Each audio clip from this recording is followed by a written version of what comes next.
कक्षा 8 हिंदी विषय में काव्य 8 माँ कहे कहानी। आगे के वीडियो में हमने इसका भाग 1 और भाग 2 पढ़ा है।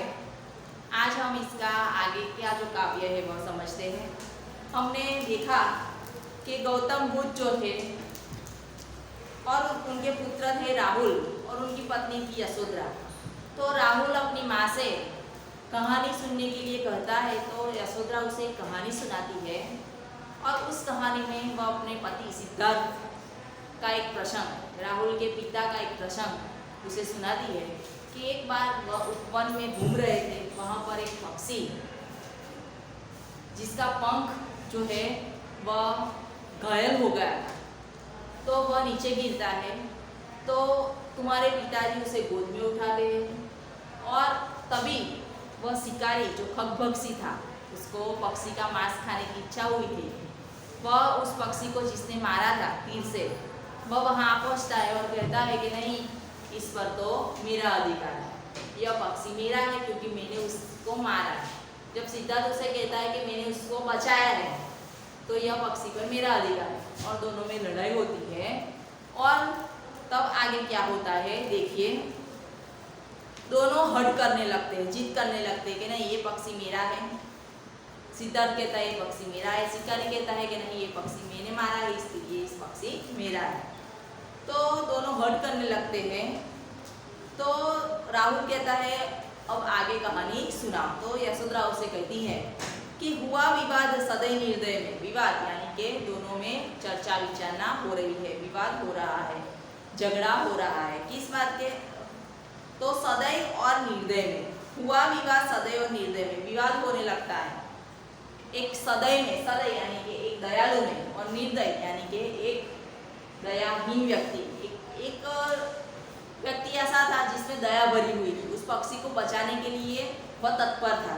और दूसरा ऐसा है दयाहीन, जिसमें ना तो कोई दया है उस पक्षी के प्रति और ना ही उसका किए का पछतावा है, क्योंकि उसे तो पक्षी चाहिए ही था, तो और उसने ही मारा था, तो उसमें दया तो थे ही नहीं पक्षी के प्रति। तो दोनों सदैव और निर्दय में, दयालु और दयाहीन व्यक्ति में विवाद होने लगता है, झगड़ा होने लगता है। उभय आग्रही थे स्विषय में। स्विषय यानी कि स्वयं की बात पर, પોતાની बात पर, જેની ગુજરાતીમાં આપણે કહીએ स्वयं की बात पर वह दोनों, उभय यानी कि दोनों, उभय यानी कि दोनों अपनी अपनी बात पर डटे हुए थे कि नहीं, मैं भी इसका पक्ष, मैं अपने पक्ष में ही लूँगा न्याय जो है, मैं अपने पक्ष में ही निर्णय लूँगा, तुम अपने पक्ष में, तुम इस पक्षी को छोड़ दो। दोनों इस बात पर विवाद कर रहे थे। गई बात तब न्यायालय में, तब बात जाती है न्यायालय में। जब राजा महाराजा के ज़माने में इस तरह से कोर्ट नहीं थी, इस तरह का न्यायालय था। न्यायालय यानी कि आके कुछ लोग इकट्ठा होते हैं और वहाँ जो मुखिया जो होता है या जो न्याय करने वाला होता है, वह दोनों की बात सुनता है, दोनों के पक्ष में चर्चा विचारना करता है और फिर अपना निर्णय, अपना फैसला जो है वह सुनाता है।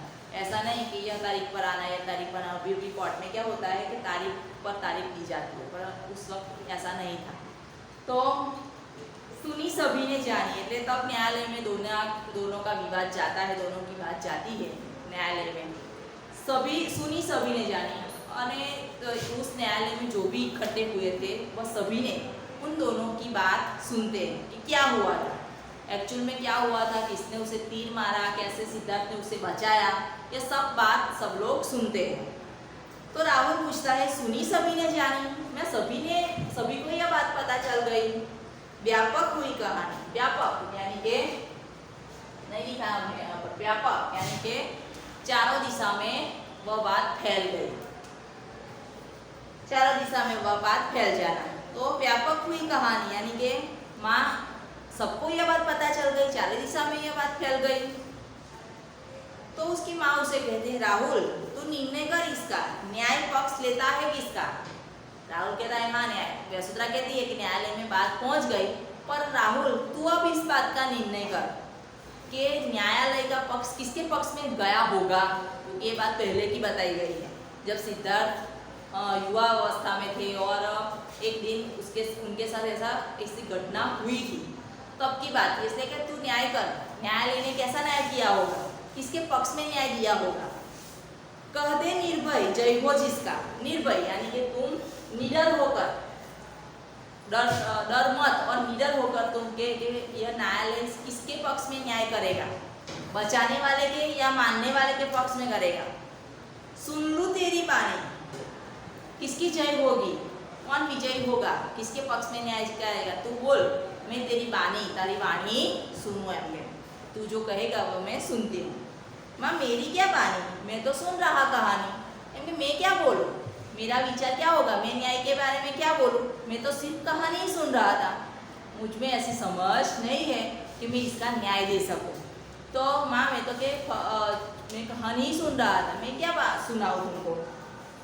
तो यशोधरा उसे कहती है, कोई निरपराध को मारे तो क्यों अन्य न उससे उबारे। निरपराध यानी कि कोई निर्दोष को मारता है तो दूसरा उसे क्यों ना उबारे, क्यों ना बचाए। उबारे यानी कि क्यों ना बचाए, रक्षा करना, क्यों उसे रक्षा नहीं करना।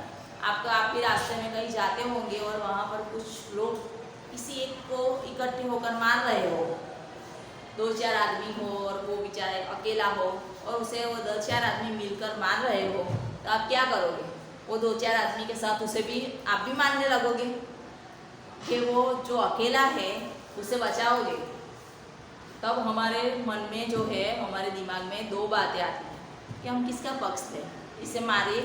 कुछ लोग ऐसा ही करते हैं, मारते देखो ना, चलो हम भी 2-4 लाते मारते, मज़ा आता है दूसरों को मारने में। पर आप ये देखिए कि वह जो मार खा रहा है उसने असल में कोई अपराध किया है। हाँ, कोई चोरी करके भागा होता और जो लोग थे वो उसे मार रहे होंगे, तो आप भी मार सकते हो कि भाई तूने चोरी क्यों की, तूने गलत काम क्यों किया। पर वो निरपराध हो, निर्दोष हो, उसने कोई दोष नहीं किया, उसने कोई गुनाह नहीं किया, तो लोग उसे मारे तो हम उसे मारे, ऐसा थोड़ा होता है, नहीं होता। इस तरह से हमें उसे बचाना चाहिए, जो उसने गुनाह नहीं किया हो तो उसे हमें बचाना चाहिए। तो यहाँ पर कहे तो कोई निर्दोष को मार रहा हो तो कोई उसे क्यों ना बचाए। रक्षक पर भक्षक को वारे, न्याय दया का न्याय। न्याय किसके पक्ष में होता है, मानने वाले से के पक्ष में, कि बचाने वाले के पक्ष में होता है न्याय हमेशा। रक्षक पर भक्षक को वारे यानी कि रक्षक होता है, रक्षा करने वाला होता है, और जो भक्षक यानी कि खाने वाला, और जो मारने वाला जो होता है उसके पक्ष में नहीं होता न्याय। न्याय दया का ध्यान, न्याय जो है वह दया के पक्ष में होता है कि सिद्धार्थ ने उस पक्षी पर दया की थी, इसलिए उस पर सिद्धार्थ का हक है। इस तरह न्याय उसके पक्ष में, सिद्धार्थ के पक्ष में जाता है और वो पक्षी सिद्धार्थ को दे देते हैं। न्याय दया का दानी, वो पूछता है राहुल कि न्याय दया का दानी यानी कि माँ न्याय ये तो दया के दान में ही जाता है ना एम, तो के तूने सुनी कहानी एम, तो बाकी के खरा अर्थમાં તું આ કહાની સાંભળી છે અને એને સમજી પણ છે। તો મૈથિલી શરણ બુકનું આ સુંદર એવું કાવ્ય હતું, બરાબર છે। સિદ્ધાર્થ ગૌતમ બુદ્ધના વિશે આ કાવ્યમાં સમજાવવામાં આવ્યું છે, જે આપણે આજે સમજ્યું, બરાબર છે। આ શબ્દ પાછળ તમે લખી દો। આગળના વિડીયોમાં આના પ્રશ્નોના જવાબની ચર્ચા આપણે કરીશું।